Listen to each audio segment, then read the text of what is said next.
From the heart of Dubai, where tomorrow is being built today, to the world. Welcome to the CTO Show with Mehmet. Here, we redefine technology and reimagine possibilities. With Mehmet, delve into the riveting realms of AI, cybersecurity, and digital technology. Experience the thrilling highs and lows of startups. Immerse yourself in the spirit of entrepreneurship and witness the future of business innovation being written in real time. Now, without further ado, let's tune in and explore the future. Hello and welcome back to a new episode of the CTO Show with Mehmet. Today, I'm very pleased joining me, CTO of Anaconda, Rob Futrick. Rob, thank you very much for being with me here on the show today. The way I love to do it, as I was explaining before we started, is I keep it to my guests to just, tell us a little bit more about yourself, and your background, and then we can take it up from there. Sure thing. Thank you so much for having me. I really appreciate it. It is an honor to be on your podcast. And oh man, a little bit about me. So I've actually been in tech for quite a long time. My very first startup kicked off actually 25 years ago in the late 90s. And so most of my career is focused on enterprise software and cloud infrastructure. I spent quite a long time in the high performance computing space, actually. I previously had a startup called Cycle Computing. We were acquired by Microsoft back in 2017. I went on to run a bunch of their high performance computing and AI software product team in Azure before leaving to join Anaconda. So I've been at Anaconda for a bit now, but I've actually been involved with the company, as most of us in the world have been, for a lot longer, either by using their product and services, or actually I knew the founders before even they started Anaconda. Back then it was Continuum Analytics, for those of us who've been in the space for long enough to remember that. But yes, now I'm here and I run engineering at Anaconda, and I'm particularly excited by the evolution of the company and kind of the evolution of tech in general, and how it's moved beyond just Python into kind of AI and kind of the wonderful world that all of this progress in LLMs has opened up for us. Absolutely. And I was telling you, Rob, before we started also the recording, that I'm a user of Anaconda as well. And, the nice thing that, the technology brings. So you mentioned, about how, initially people used to use Anaconda and how this is now changing with, the adoption of AI. So, and I know, you had a fast and rapid growth recently. So share with me a little bit, what makes people loves, using Anaconda's technologies, and, what's the commitment from Anaconda to the community when it comes to contributing to its success? Oh, that's an interesting multi-part question. So, why do people love Anaconda? I think so. In general, I think people like tools that help them, that solve a problem for them, that empower them in some way, et cetera. And a lot of Anaconda's solutions actually were, I guess the term is dog fooded, in the sense that they were solving problems for themselves. And so many years ago when Anaconda started off, they were trying to use Python to solve these problems, and they ran into issues with clean environments and collaborating across researchers and scientists and all kinds of people trying to do numerical computing and whatnot. And so they had a deep belief in Python as this tool and as this entire community and ecosystem that really could do amazing things for its users, but it obviously had these challenges. And so they made it easy. They made it easy to install Python and really to install all the tools and packages and whatnot, Python or other, that people needed to get their jobs done. And again, they used it to solve the problems that they themselves had, and then kind of made it more broadly applicable. And so at its base, what's really powerful about Python is the community. It is the millions and millions of people that are working to generate new libraries, new packages, to solve new problems, and to share that work with other people. It's the open source power that goes way beyond just Python. And what Anaconda did was they just connected people to that open source ecosystem. And we supported the ecosystem itself and all those community developers. And so as new people are trying to get into Python and they want to get a new project started, they make it, Conda and Anaconda make it very easy. We could go on to the evolution of developers as they go beyond like the hello world kind of apps, and as they grow into more complicated environments, more complicated systems that they're developing, how they work with others, how they publish that work, how they reproduce that work. And you kind of go up the stack of challenges there. And Anaconda kind of has capabilities that help people at each of those levels. And a lot of that is available for free. It was donated back to the community, like Conda itself, and a lot of the other features that Anaconda packages up.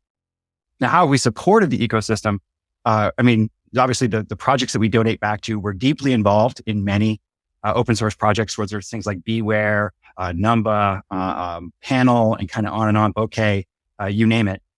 We are also active in many others.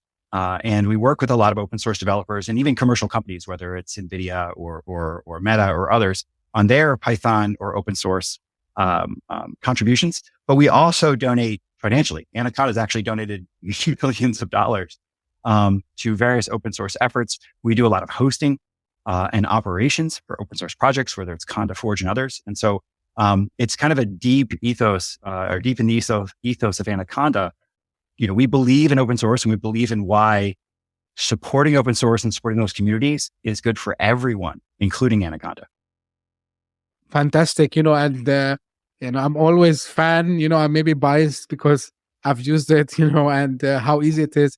But now recently, Rob, if someone goes today on your website, they will see that Anaconda is saying that we are the operating system for AI, right? So, and of course, like AI is on, top of mind.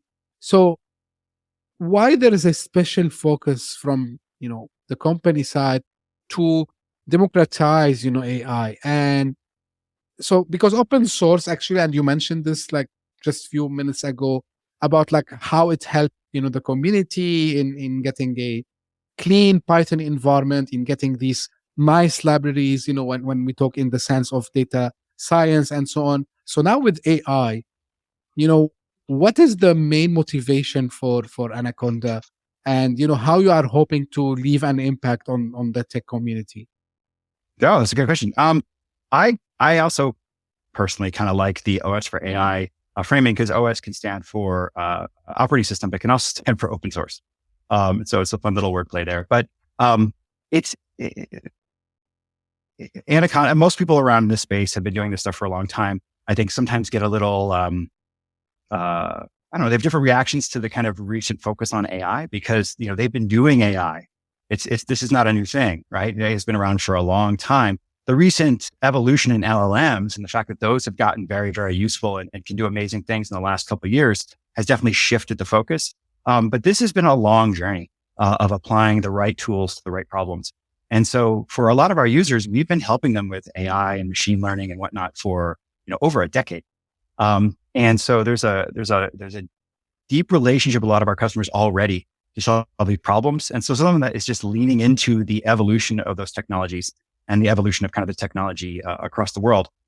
That said, it's the same general pattern of recognizing that there is this amazing technology and this amazing community, and that it will free people to solve problems in a way they couldn't solve them before, empower them, and enable them to do great things. But, they can use somebody to help connect them to those technologies, to make them accessible, to make them secure, safe, repeatable, enable collaboration and reproducibility, and all the kind of benefits Anaconda brought to data science. Now we can just extend that to people leveraging these AI technologies as well, particularly open source. And it's the same ethos, the idea that this large community that is pushing forward these advancements in LLMs and deep learning and kind of all the other kind of AI technologies is going to, push the state of the art. Mark Zuckerberg's recent Llama announcement, where he kind of extolled the benefits of open source. Why is Meta so into open source? Why do they think this is the right way forward? That was kind of like, yes, of course, that's exactly how we believe this should be and why it's so important. And so we're really just trying to, in some ways, we're really just trying to repeat what we've done before for Python and data science in this kind of new realm. But it's in many ways something we've already been doing for our users. We're just being a bit more explicit about it and a bit more public about it. Absolutely fantastic. Like, it's good you mentioned about, Llama and, the announcement from Mark Zuckerberg. Now, for someone, who might be listening to us or watching us today, so they have heard about different LLM, large language models. Mm. So if we want, in a very basic way, and we can go into the details if needed, but I mean, I understand that open source makes everyone contribute. It makes people understand, the logic maybe, and, what's going behind. So if we want to compare the open source versus the closed source AI models, so what do you think are the key benefits for both, developers and, for everyone who's planning to utilize AI in their strategy? And to your point, of course, when you say AI has been for a long time, but I mean the large language model and the capabilities that we can use out of that. So you asked about that. Are you talking about the benefits of open source LLMs and AI in particular? Or are you talking about the benefits of both closed source and open source, maybe in comparison to each other? If we want to compare, why, you mentioned Llama and, and Mark Zuckerberg. So if you want to explain this in maybe simple terms, why, the open source, offer more benefits in your opinion than the closed source ones? I think I do personally believe it's more benefits, but I do think there are benefits to closed source too, and people can make that evaluation for themselves. I think Mark did a great job of kind of laying out there some of the fundamental benefits of open source. And so one of them is just fostering innovation. If you have a company that is developing technology, obviously you can have a company full of very, very brilliant people working very well together, et cetera.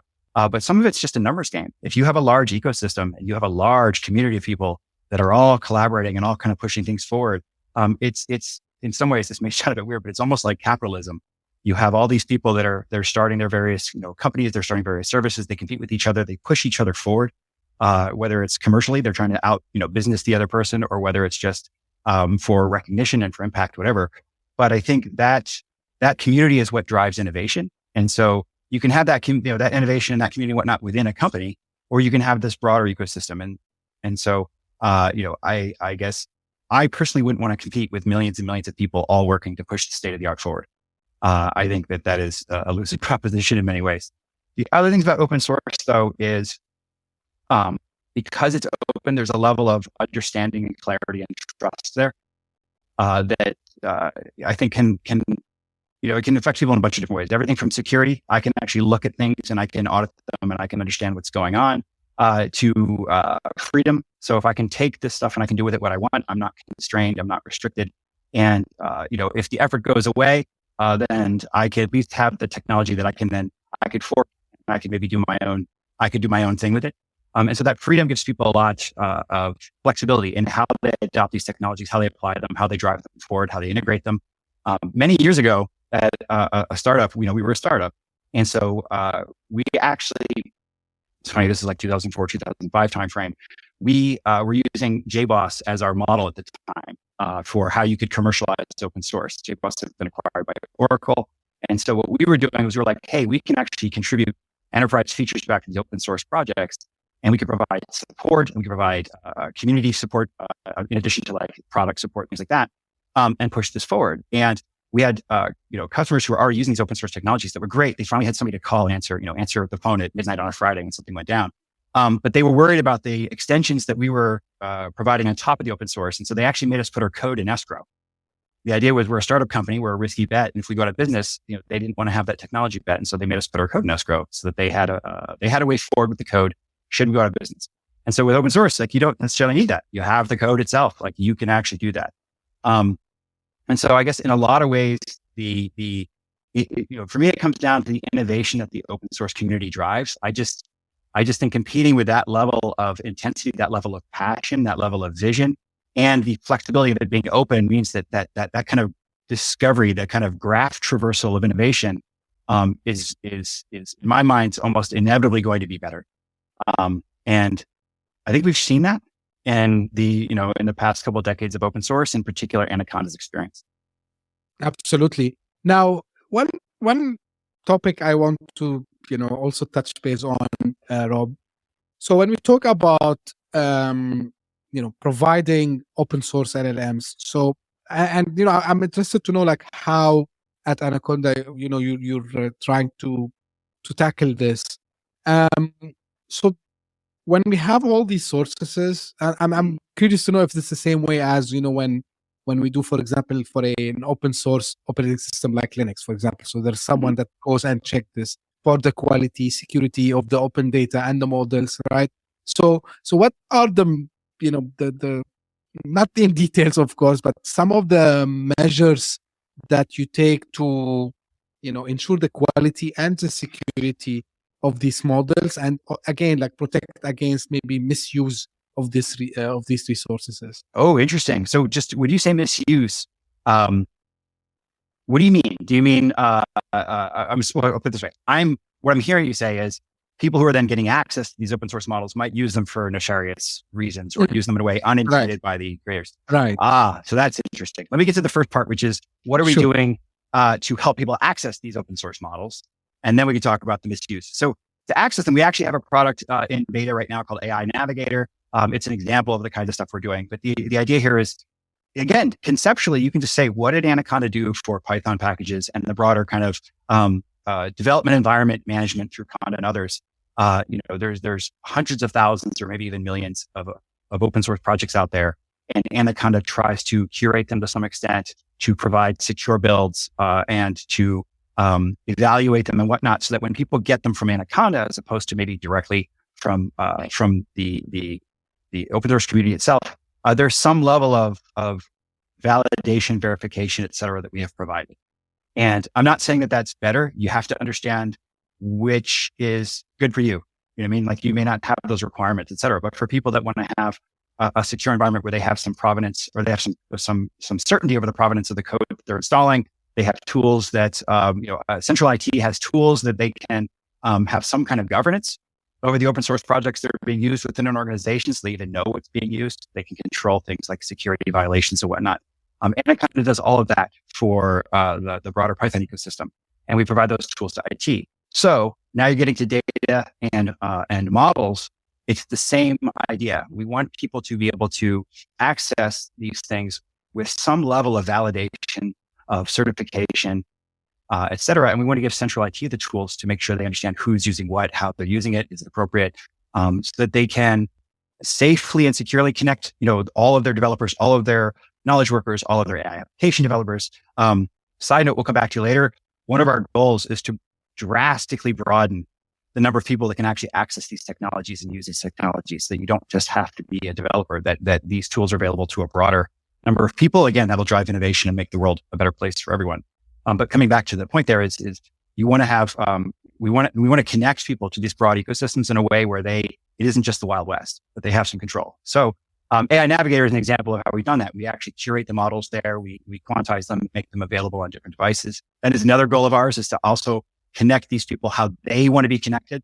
So that could be on a mobile device, it could be on a laptop, it could be on a desktop, it could be cloud, it could be local, you kind of name it. We want to connect our users wherever they are to the broader Python ecosystem, to the data and the models that they want, in a way that also then enables those data and models to then run in the locations that they want them to run. So AI Navigator is a tool that now allows people to do that, but that's just an example of the kinds of end user tools that we're providing or will be providing to connect people to those models, but also the kinds of governance and kind of more corporate management tools that we'll be providing as well. Fantastic. Just, one curious question that came to my mind now. Are you seeing more use cases for people to run these LLMs locally, like even on? I'm seeing crazy things on X mainly, because it's where the geeks, are usually, and people are running, like mind-blowing experiments and even building great products, just running the LLMs on a laptop, like a MacBook or whatever. So are you seeing like more people going this rather than, traditionally people going to the cloud, or maybe, what, just like out of curiosity, like what have you seen in the community, the adoption so far? I have to look at the data. I don't know if I'd say more. I'll stick maybe to the belief or feeling at this point, is that there is a ton of pent up demand there, and there's a real need for these things to be available and accessible where people want to run them. Not again that there isn't a reason to run them in the cloud or in maybe those kinds of traditional ways. It could be access to the right infrastructure you don't have. a fleet of the latest NVIDIA hardware in order to run, massive inferencing at scale or to train your own models. And so there are physical concerns, but I think, yes, we are seeing a huge demand. And actually, one thing that's interesting for us is that, we have our own chat assistant, kind of coding assistant, the Anaconda assistant that runs in our cloud notebook. But we also have a way that you can install that assistant locally. So people running Jupyter notebooks locally on their laptops, their desktops, whatever, can install our chat assistant. Now, obviously, it does connect back to our cloud services, but they're still able to run that locally. They aren't forced to migrate their development environment to the cloud in order to access that. And the growth in the local assistant has far surpassed the cloud assistant. And that was my thesis originally a long time ago, was that there are a lot of people that do want to work locally. That's you support them in their journey, which almost always starts off locally. Not always, but a lot of times starts off locally. And then maybe they then scale to remote as their needs grow, as their sophistication grows, whatever. And that was borne out by the assistant that we have available in both places. And I think also by the feedback we've gotten on AI Navigator so far is making the stuff accessible. It's going to come down to what is the problem you're trying to solve? What is the conditions under which you're trying to solve it, who you're trying to solve it for? And what I mean by that is you could be in a situation where your users themselves are running in situations where connecting to a cloud service necessarily isn't actually something feasible. Maybe it's a latency issue. Maybe it's the interaction pattern they're going for, the specific technologies that they are trying to leverage. And so unlocking that is obviously going to be very helpful for our users and for those communities. Excuse me.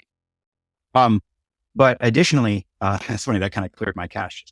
But yeah, as far as am I seeing more? I don't know if I have the data to back that up so much as I just have other situations in which we've supported local development, local access, and seen kind of a very excited adoption and a very excited reaction, and my own kind of intuition around the kinds of problems that our users are trying to solve. We also have users directly asking us to help them solve some of these problems. Anaconda has always had a large presence in local kind of development and application deployment. And so it just kind of fits with our experience that there's going to be a pent-up demand there. One other question that also just came to my mind, is this helping somehow some of the startups, let's say, who relies on maybe other big companies, APIs, to have their kind of, maybe at the beginning, kind of a backup in case that APIs goes down for a reason or another, or maybe if, we know this happened a lot of times where the pricing change and, they hit the wall. So is this something that can help people building AI application? Yes, absolutely. So, excuse me. You touched on a couple other reasons why this is important. So, you have to, how do I think about this? Okay, I'll put it this way. In my positions, a lot of times I'm involved in assessing technologies that we want to leverage or that we want to build. And I have to decide, is this something that's like a core competency of Anaconda's or any other place I've been? Or is this something that we really want to leverage a tool from a partner? And then how much of a risk are we taking in that relationship? And so it may not necessarily be a core competency of us that we want to develop. Like we don't necessarily need to develop our own foundational model. But if we are relying on that model to provide a key capability to our users, then that's a risk I want to mitigate. And so yes, I imagine any kind of executive at any firm, not necessarily a technology firm, needs to balance those risks. And so if you have this new whether it's a support system or some other kind of capability that you're rolling out for your users, and yes, and you're reliant on a third party API and they lose connectivity, or there's a contract dispute or a technology change, you kind of name it. That's a risk that you are taking onto your business, you're taking onto your technology, and you have to be prepared to handle that. There is also the business side of that. Like you said, they raise their prices. You are dependent on them. I mean, I think you are old enough to understand, or remember the 90s when everybody in the world was worried about Microsoft in terms of Windows and how you were kind of beholden to them. I think modern version of that, you saw this again at Mark Zuckerberg's announcement, was the reliance on Apple and Apple's control over its ecosystem. And Meta decided that they needed to push things to give them flexibility outside of that. And so, yes, if you are locked into a specific model or a specific provider of a model, that is a risk that you are taking on, and you'll have to decide kind of the right mitigation, the right resolution. Now, in addition to that, something that also comes up is any kind of compliance or regulatory concerns. And that may change the factor on who, or on the model you're using, how you're using it, how you're deploying it, how you're hosting it. You may have requirements to be able to explain what's going on, how you're leveraging it. You may just not be willing to share the data. You may be unable to share the data that you need in order to either fine tune the model or to generate your own kind of derivative model, or even to enhance your prompts. And so there are plenty of cases where there are concerns or requirements even outside of kind of our users' control that they need to include in their evaluation of which technologies they're going to leverage. Absolutely. You mentioned, the enterprise a couple of times. So moving like from enterprise perspective, how Anaconda helps, enterprises for, implementing AI solutions. And of course, like the enterprise, they will have like larger challenges, I would say. So how do you help them usually? What do you see, the most common use cases for enterprises? Oh man. One of the things that's interesting is things are changing so fast and things are evolving so fast. I mean, I'll be honest, I have trouble keeping up. I have a job. I could spend all day, every day reading papers and paying attention to the latest releases and trying to understand them. And I'll be honest, like intellectually, I get jealous of people who have more time to do that, just out of my own curiosity. And so some of it is just having expertise and being able to answer questions, being able to kind of simplify the situation and help people separate out what should they pay attention to, what should they not, and to help them understand some of these challenges, how they affect them, and maybe how other people are also responding to them. So some of it's just having the extra position, having a lot of experience that we can then share and leverage. From a technology perspective, we have a Workbench product. We recently had the ability for people to deploy these LLMs locally and integrate them through that Workbench product. And so we've actually worked with enterprise customers to deploy specific LLMs locally and to work with them to find the right models that are right for their scenarios, or to help them understand how they can then do that themselves and how they can deploy different models. We've also helped connect them, just the normal Anaconda stuff. We've helped connect them to the broader Python, kind of ecosystem, whether it's the latest libraries. It could be PyTorch, it could be TensorFlow, it could be LangChain, it could be any one of the kind of rapidly iterating packages there that allow them to investigate or integrate these technologies, or even things like our partnerships with NVIDIA, where we recently updated the Anaconda distribution to include the entire CUDA development kit for people that are looking to leverage those libraries from NVIDIA in order to develop these technologies on their own. So it kind of spans the entire gamut, everything from the very basics, giving you access, all the way up through our enterprise products that contain actual capabilities to deploy LLMs locally, to just the expert advice and kind of guidance and consultation that Anaconda can provide. Fantastic. I gotta make a comment at the end about the fast pace, but for now, and as someone who worked in with enterprises mainly, so the number one thing that usually they focus on is, okay, we want to see this return of investment, the ROI, for what this AI strategy or strategies that they decided to have. So, how have you seen them, measuring this ROI, and what are like some ways that they, usually you advise for them to maximize this ROI? Oh, interesting. Okay, so for the first part, so yes, I like to try and make things concrete. I'm not unique in that or anything like that, but just for me. And so when we talk about this, gets back to the comment I made earlier. Like, I like to identify specific problems and specific capabilities that people need, so that you get what you measure. And so if you have some sense of what you're looking for, then we can talk about how we either accelerate it or we increase it, or we whatever kind of dimensions we need to affect. And so one of the things is that we'll talk about is you have the softer side of security stuff. It's an interesting challenge, right? Because if you haven't been hacked, if you haven't had like a supply chain problem or something like that, then sometimes it can be hard to quantify the value there. And so you just have to kind of look at the industry and how other companies have dealt with it and whatnot. So we talk to people about the kind of security capabilities we offer, But then more proactively, we can do things like we might help them accelerate their development. And so we can talk about what is the time to value for your software release cycle or your product release cycle, or maybe some new initiative. Again, you're trying to integrate these technologies and roll out some new capabilities. Well, what has that resulted in? Has that resulted in greater customer retention? Has it resulted in an increase in customer satisfaction and NPS? Has it? Are you actually seeing greater adoption? Are you seeing greater engagement with your products? Are your developers able to iterate more quickly and pull in your roadmap, stay ahead of this kind of rapidly increasing competition? And so we'll identify those dimensions and then work with people to actually see measurable improvements in them, and then they can translate that into the return on investment. But I think that's the key: is being clear about what are we trying to solve and how are we measuring progress towards it. If you aren't kind of measuring, you don't know if you're actually making progress.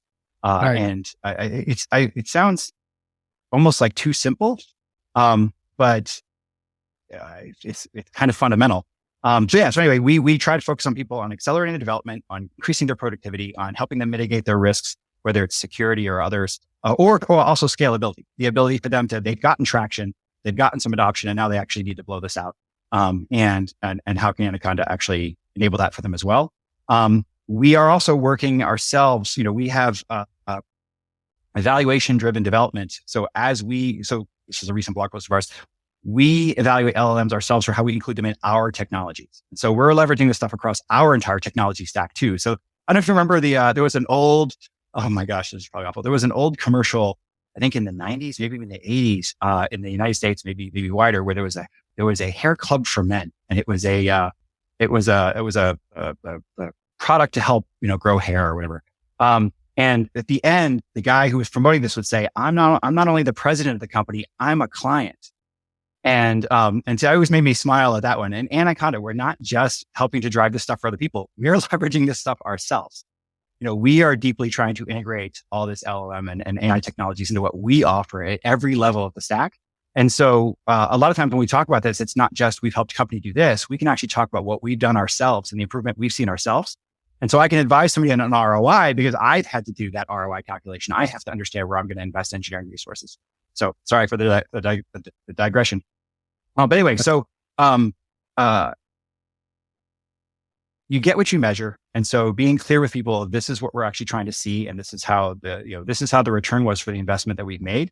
And then by having that experimental culture, you can then kind of seek to find the greatest return on that path. We have an internal framework we use for evaluating LLMs and then for kind of automatically driving improvements in how we've integrated those technologies. And so it's the same thing. We had to create systems to measure the progress, or otherwise we wouldn't know if we're actually getting where we need to be. Absolutely.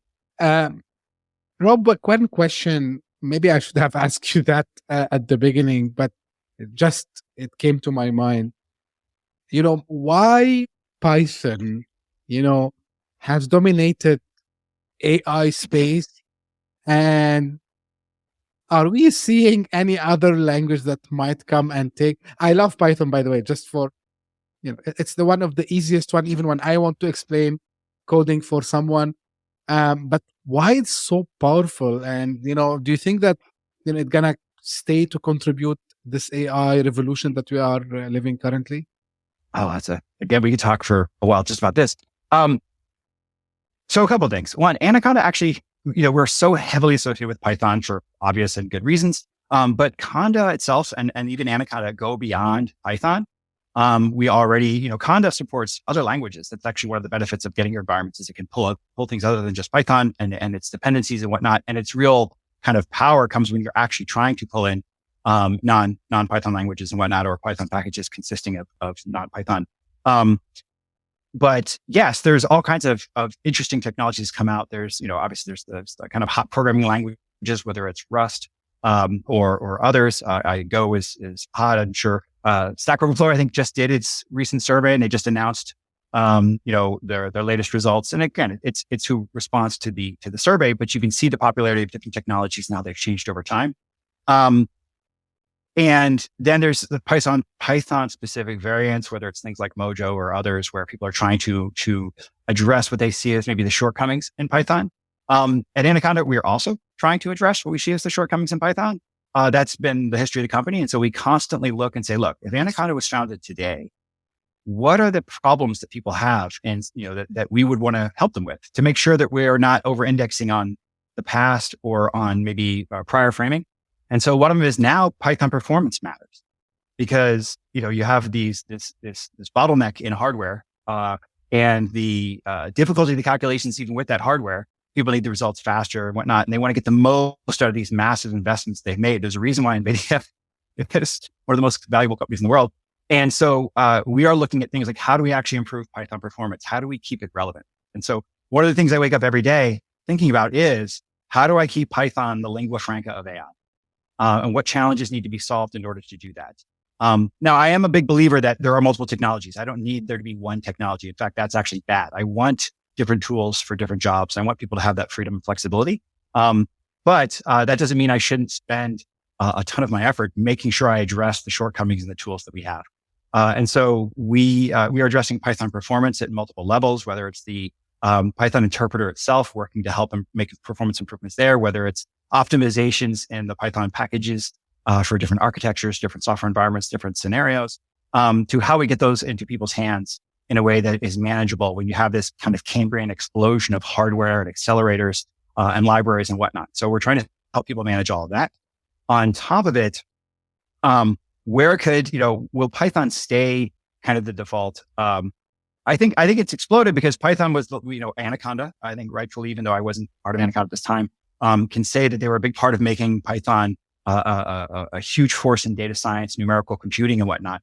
And AI really came out of that. And so as a result, at least the current LLMs and everything else came out of that. And so as a result, Python kind of rising tide lifts all boats kind of came along with it. It's easy to use. It's accessible. There's a reason why Microsoft is adding Python to Excel. That was announced last year, and there'll be continuous improvements. It's because they view that as a way for their broad base of people who, again, aren't software developers. These are people that use Excel. They're very, very smart people. They write incredibly complicated formulas and spreadsheets, do all kinds of wild things with Excel.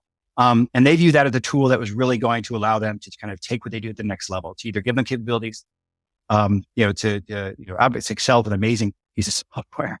I mean, the world runs on it. And they view this as a way of just adding more features, more capabilities for their users and that broader user ecosystem. And so, I think it's that ease of getting started, the ease of understandability, the ease of collaboration and whatnot that Python has, that it's going to be hard to beat that in terms of something else coming along. And then that broad ecosystem, all those people contributing all those packages, all innovation. Again, it's not just that you have to have a better programming language or a better tool. It's the whole ecosystem of users, that whole community that you then have to kind of bring along, or empower or support. So I guess personally, I don't see that going away. But we're going to do what we can to make sure that we keep Python and that Python ecosystem moving forward, so that no one ever feels like their concerns aren't being heard, that their concerns aren't being addressed, and we'll do what we can to support that. Absolutely, and I think from someone who's not too much technically immersed in machine learning and AI, but I have like basic programming knowledge. So what I have seen is, the amount of libraries and the amount of contribution from the open, from the community, because it's an open source, to your point, as we discussed at the beginning. So made Python, it's not like, I would not say unreplaceable, but it's like kind of the, de facto machine learning, data science, and AI to go, because it's super easy to learn and you can teleport it, the way you want to different. And of course, what Anaconda does, it helps in doing this also as well. Now, the question that I still have, and this is why I laughed after you said about, following up on the changes. Of course, we know that, and that we repeated this multiple times here on the show. So of course, what happened, let's say late November 2022, which with the release of ChatGPT and so on. So of course, AI was there long way back, but things started to change very, very fast since then. And, there's no day without hearing about something new coming. But if I want to think, beyond the LLMs and, chat GPT and all this. So if I want to ask you, Rob, today, some emerging trends in AI and machine learning that makes you super excited. And I would not ask, because traditionally we used to ask someone, for example, hey, tell me after in the next 5-10 years. Now we cannot ask this anymore. So in the near future, I would say. So what are you saying? What makes you excited? A lot. I think that's one of the reasons I consider myself so lucky to kind of live when and where I do. Because I think there's just so much exciting stuff going on. And it doesn't stop. That can be exhausting, but it beats the alternative. I'm excited. So I like to think about this stuff as an expert assistant that I have, and so one of the reasons why I think small models, combinations of models, open source models are so attractive is that the idea that I'm going to have if I need an expert on my team, let's say I need help. We want to look into intellectual property stuff. So I need some legal expertise, but I also want to get deep into maybe the life sciences. I want to really help with drug discovery or genomics or something like that. And then I also want to maybe do stuff for traditional manufacturing or you kind of name it. I wouldn't hire one person who has 6 different PhDs in 6 different fields. I would hire a lot of experts and I'd have them work together. And so by combining models with specific, training, specific kind of data sets and whatnot together, I think you're going to see some pretty amazing capabilities. But I think where that's really going to get taken off is when you get, kind of agents. And I know I'm not unique in saying this. A lot of the stuff I feel like is what you get with the Google results or whatever. But I do believe agents are going to be an enabling technology. If we can get either the scenarios in which they're applied or how they're applied and how they're integrated to the point where things like hallucinations and whatnot aren't a problem, or at least are a manageable problem, then I have these intelligent assistants, these automated systems that I can then have them help me with tasks. It could be that those tasks are maybe they're grunt work. It's complex calculations that I just don't want to do by hand, or in the same way that calculators and spreadsheets and things kind of took those burdens off of people's minds. I'll now have an intelligent assistant that maybe as a data scientist, I now have an assistant that can help me clean my data and help me organize my data and help me track my data and help me find new data sources, or maybe maybe systems that can automatically suggest performance improvements or algorithmic changes, things where I now have this team of experts that are helping me solve my problem in a way that just wasn't possible before. And now when I have my collaborators, I have the other people I'm working with, and we all have these agents, that should be like a completely multiplicative force on what we're able to do. And I think one key thing that some people forget, is the old joke about that 2 people are camping and they hear a bear. And one of the people starts putting on their running shoes. And the other one says, "You can't outrun a bear. What are you doing?" And he says, "I don't have to outrun a bear. I just have to outrun you." And as morbid as that joke is, that's true when it comes to things like LLMs and whatnot. They don't have to be perfect. If I'm, in the worst case, like let's say this is work I would give to a physical person. They just have to be better than the existing system that they're augmenting. And so if the error rate of the existing system is, 96%, well, great. As soon as I get the error rate with the LLMs to 97% or 96.1 or whatever you want, I have essentially a solution. And you still have to have those checks and balances. You still have to architect with the idea that these things aren't perfect necessarily. You can't get away from that, but you can't get away from that with people either. And so once I think the intelligent agents and the ability to combine these things and have them especially kind of self-improve over time is going to be super, super exciting. Again, getting back to the evaluation-driven development stuff, we've already talked about how we're doing that, how we have these automated systems that we use them to improve the system, and we use the technologies to then evaluate the improvements and to suggest further improvements. And we can get that kind of REPL loop going on this technology, and the acceleration and improvement is dramatic. And that's just at kind of the beginning stages of here. So where the world's going to be in a year or two, I wouldn't even make a prediction because all I feel confident in predicting is that this kind of acceleration is going to drive improvements. Although I do want to call back. We never got back to it. You said about misuse. So there is a bit of a problem, right? This stuff is powerful. This stuff is, it does kind of change the game. How do we then prevent people from doing bad things with it? And I think the answer is you can't, honestly. And I think, with physical technologies, you can do that. And maybe that is part of the answer is you don't give people the ability to have the latest GPUs or the latest accelerators or the latest XYZs that allow them to do this. But in general, I think the right answer there is really to empower the good people and to help people build systems that are resilient and properly architected and properly monitored and whatnot to deal with bad actors, as opposed to any kind of idea that you can't. Bad actors is a human condition. They're never going away as long as people are here. And that's both malicious bad actors, people intentionally behaving badly, and people who believe they're doing good, but maybe doing something that somebody else would disagree is a good thing. And I don't think you could ever get rid of that. That's a people thing. The best thing we can do is to help people build better systems and help provide the good people the tools they need to protect those systems and to kind of counteract those forces. But I think it's a way to frustration and disgruntlement and burnout if you try to solve the unsolvable problem, which is preventing the bad use to begin with. It's in my eyes, I need to arm the good people with what they need to do good, to protect themselves against bad.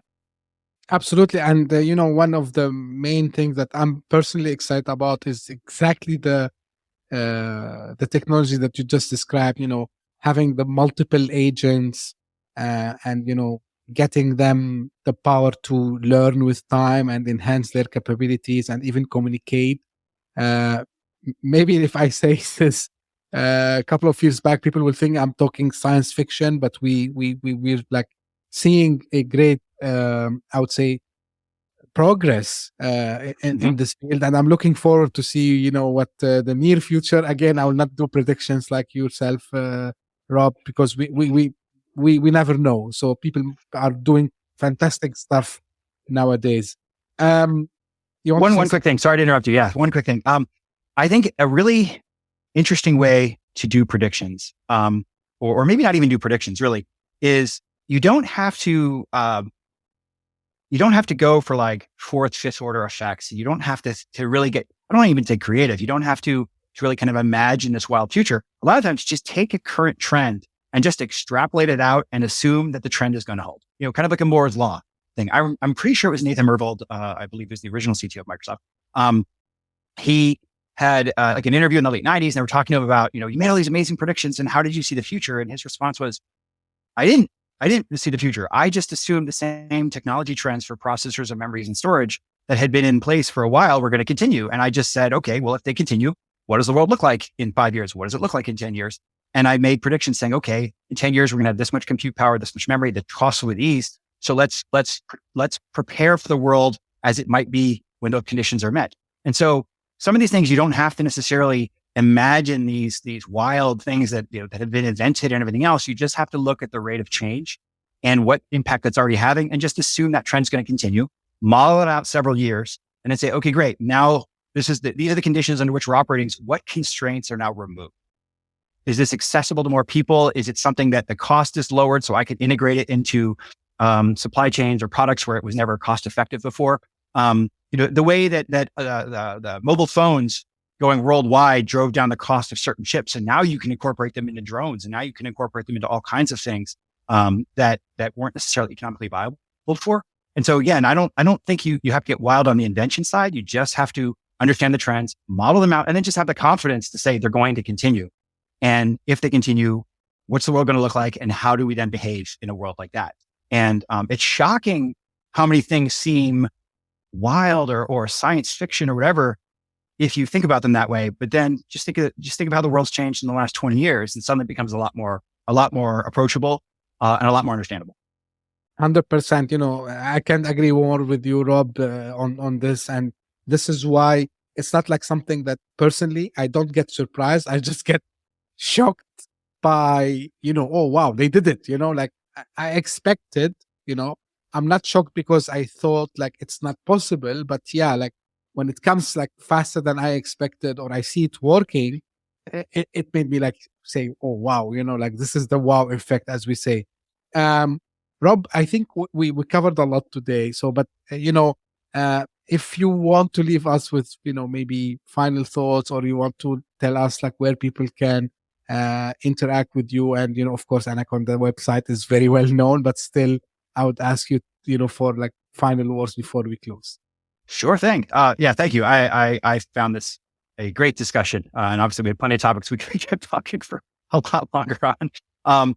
I'm active on all the normal socials and whatnot. And so I'm always happy to interact with people there. I do try to go to different conferences and whatnot. I'm always happy to talk about technology and my thoughts. I love hearing from other people because there's always a perspective or an insight or something that I don't have.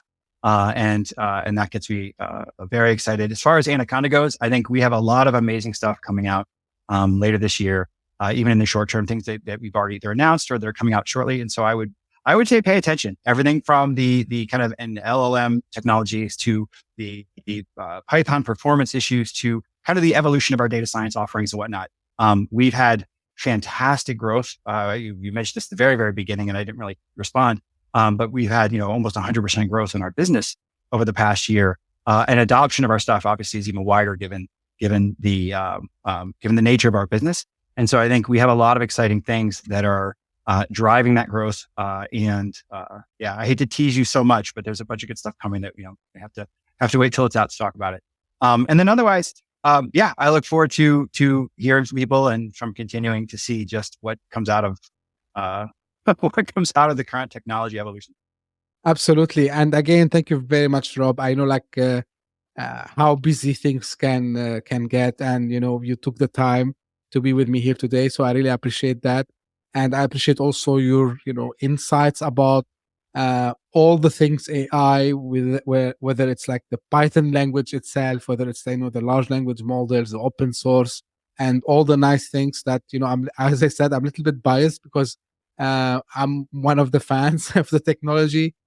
So again, thank you very much for the time. And this is how usually I end, my episode. This is for the audience. If you just discovered this podcast, thank you for passing by. I hope you enjoyed. If you did so, please subscribe. We are available on all podcasting platforms, and we are available on YouTube also as well. So give us a thumb up and share it with your friends and colleagues. And if you are one of the people who keeps, listening to us and watching the show, thank you very much for doing this, and keep sending me your comments and suggestions. I really enjoy reading them. Thank you very much for tuning in. We'll meet again very soon. Bye-bye. Hit that subscribe button. Share the show with your tech-savvy friends and fellow entrepreneurs, and leave us a review on your favorite podcast app. Your support means the world to us.